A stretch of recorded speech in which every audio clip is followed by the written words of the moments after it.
So Father Goose, who was he?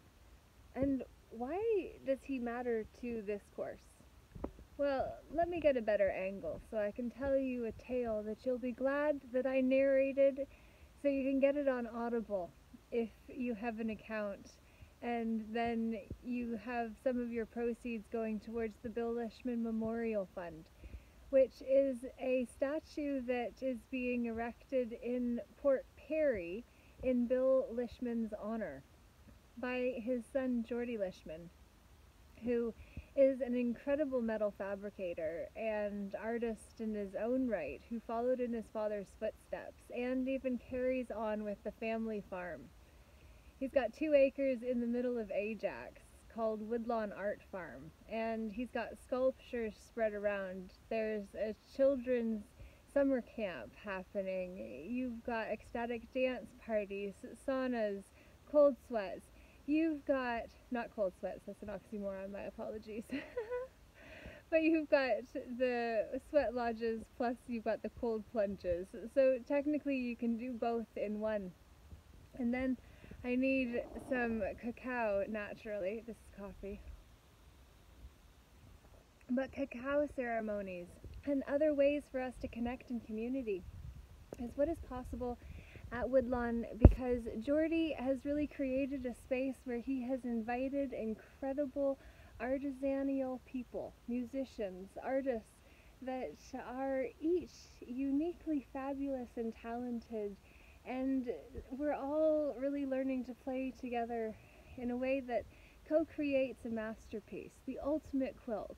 My mom is a master quilter. She actually even has her own long arm quilting business, Purple Rooster Quilting.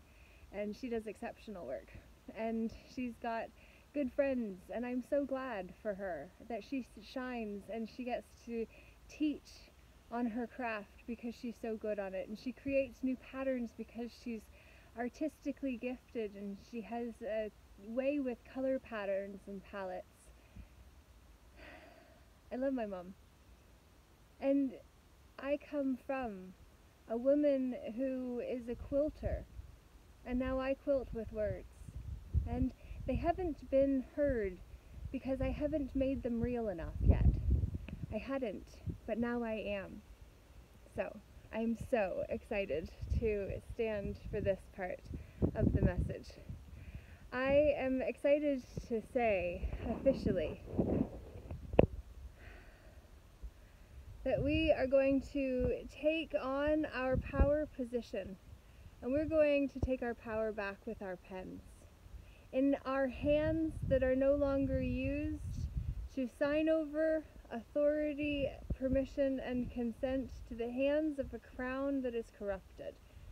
We're going to learn how to actually stand and hold our position even if we've got plaid on our pants. We got pockets as well, which are very important, plus the logos for the brands, banners, flags, and ways that the pirate ships are identified, because we all need to know what to come back to, and that is the signature, which is what all of those things represent. Those signifiers have codes.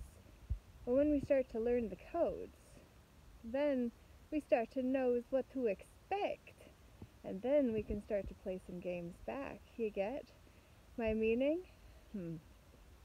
Yeah. So, it beseeming that the people are wising up to the games of those who learned a different language in order to get paid big bucks to fruct people over in a usufructory system.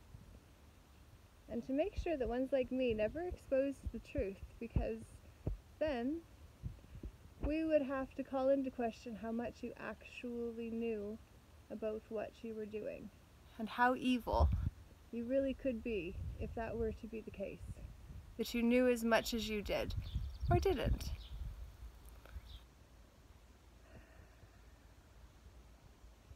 We're going to leave it here and simply say, there is no need to fear if you have followed your conscience. But if you haven't, if you've listened to your conscious mind, the rational mind, rationed the lies that you bought by buying into the corpse, that you pledged allegiance to under a feudal agreement that was futile to resist, well, karma's a bitch, and it's coming for us all. But what if we could resolve some of it before we actually got to the end, and then had to start again with all of that as energetic baggage? What if we could clear some of that now? Well, that's what I propose we do, by seeing Father Goose in relation to the journey and migration inward that we are being called to do now. He led people outwardly and inspired many in the process. And now we are actually sitting down by the fire. We are sitting down in order to say, okay, let us create in a novel way. What do you say? I'd love to know. Leave a comment down below and let me know.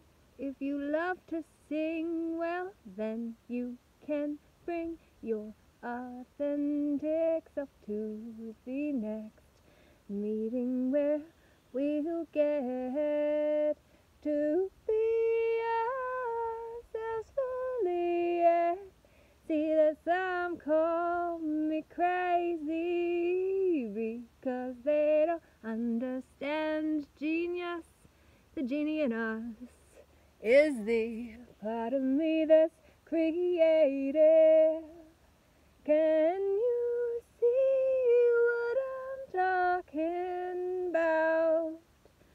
I want to know, so leave that comment down below and let me know down below. That is the way we break up energy, we snap a clap. If we do that, we break up the energy that may have got stagnant. This is how we clear that. If you snap a clap around you, you might find you get loosened up from things that were keeping you energetically bound. Clear them out now, baby, yeah. Okay, now that I've had a little bit of fun, and you saw how crazy being in flow looks, accept yourself in whatever way your mania shows up. Because people would call me a maniac. Some do. One does. I absolutely love that Luna Keller has a Twitch account, and her fans literally call themselves lunatics. I love that. So it's different from a maniac, but lunatics are similar. So I also mentioned Luna because her song Prophecy is one of my favorites from album 25. Album 25? Ooh, what's this? No, it was actually album 22. Album22.com is where you can see the whole first and second playlist album with all the songs, all the artists. We had 22 on each, and now we're working on the next album. This time we're investing in the artists. We are growing the artists in order to be able to have a special practice that cares for their whole selves, not just an aspect of themselves. There is opportunity to give back to the community because contribution makes us feel valuable, and we all need to know that we matter, that we contribute, and that we add value where we are. And then we want to create our songs. Or we want to create our art with it, because obviously art is not just musical. So what if we had some art projects with canvas, drawing, things that are out of my wheelhouse of expertise, but is in the wheelhouse of others? That can be something that we co-create an aspect of for album 24. And then those who are more musically inclined can work towards having a song on the playlist that we will put together for a November launch. It's the year anniversary from the Remembering Day, where we actually came together on November 11th to remember the future ahead of time. So basically, to start vision casting how we want to be remembered in the future, let us start calling it forward and crafting that image and vision now, was what I proposed at the workshop retreat held last November in 2023. And now you see, we're doing it again. But this time we're going to launch an album, maybe even have 2 elements to it, which would be 2 separate projects, in fact, but I need a co-lead, and that is all still coming together, though I have a couple good friends in mind, which I'm grateful to know. Such incredible artists, to be able to confidently go to them and say, okay, I need your support to be able to facilitate the experience of intuitively bringing forth the soul signature of those who participate in this experience. And my friend Rosemary can actually paint souls. She has the Symphony of Souls project, which is a canvas masterpiece quilt that she is creating with even a Peaceful Inner Warriors United canvas as an option, which was going to be the album cover. It's just, we haven't had the influx of people buying the package from her because it hasn't been promoted in a while now, and not in relation to album 24 as it has been laid out. So this is super exciting. This is leading edge information that I am so excited to be able to say you've got a few options. You can sign up for the Leveling the Playing Field Ode to Laura Lee's course on Udemy.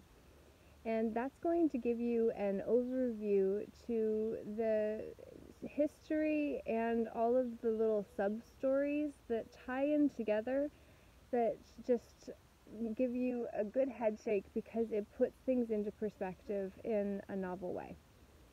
I'm now also working on the special practice pilot course to go with it, which is going to have some videos, and it's going to be going into what the special acronym is, plus the vision casting component that I'm not the expert in. It's not my area of specialty specifically, but I just know that we need to begin. We need to start doing it, and then we find those that can. And then I remember I just reached out to Avery, and he would be the man that I would trust in order to guide that experience. So I'm going to let you know about that.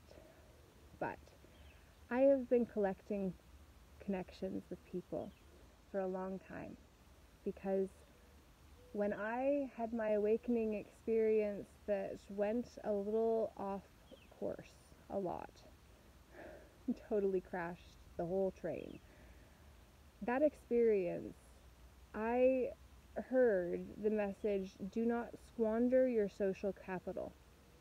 And I didn't fully understand what it meant until now. Because if we squander our social capital, trust takes a lifetime to build and a moment to break. And it is difficult to get back where we were before, or even to common ground after that level of trust has been severed. So, keeping that in mind, that it's easier to not damage the bridge in the first place than it is to have to come back and try to repair a damaged bridge. And if we already have damaged the bridge or even blown it up, well, sometimes having bridges within the community of shared connection is really useful. Like in a family, if you've got someone that will actually stand with you and invite you in, that people would be happy to see, it's like, and then, oh, you're with them. Right? Instead of it just being like, oh, why are you here? When you come with someone that others are welcome, or that is welcome in this space with that group, when you come in with that one, there's an added layer of acceptance automatically extended as a courtesy to the one that brought you. And yet there is also the element to dealing with the players in the room and the personalities that come with each of them too. So All of this is to say, I wish you a great day. Namaste.